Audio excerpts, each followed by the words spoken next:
সরকার গঠন করেন। এক চোর গেছে আরেক চোর বইছে। সমগ্র বাংলাদেশে আইন শৃঙ্খলার অবনতি বোঝে নাই ইউনূস সরকারের মতিগতি। অন্যদিকে সাধারণ জনগণের হয়ে যাচ্ছে বিপুল পরিমাণের ক্ষতি। কি কও?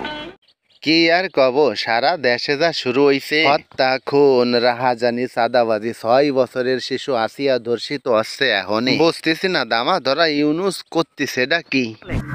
কয় রাম ছাগল ছাত্র উপদেষ্টাদের দিয়ে দল গোছাচ্ছে, আর লিগাল কথার তো বর্তমানে ভাত নাই। লিগ্যাল কথা বলতে গেলে সবাই পাগল বলে, নালে খারাপ বলে, নালে চামচা বলে, আপনার মতো দালাল বলে। একদম ঠিক কথা, একদম ঠিক। বাংলাদেশের বুকে দালাল চামচা তো তারা যারা সত্যকে মেনে নিতে ভয় পায়। সে কথা আর নাইবা বললাম, তবে ইউনূস সরকার দিন দিন ব্যর্থতার তলানিতে তলিয়ে যাচ্ছে। তা তো যাচ্ছে, আর ওই সমন্বয়করা সমন্বয়নকারী সরকার, ওরা চোর। ওরা কি করছে? বন্যার টাকা চুরি করে খায়। আচ্ছা আপু, আপনি কোন কোন সমন্বয়কের কথা বলছেন যারা বন্যার টাকা মেরে খেয়েছে বলে মনে হচ্ছে আপনার?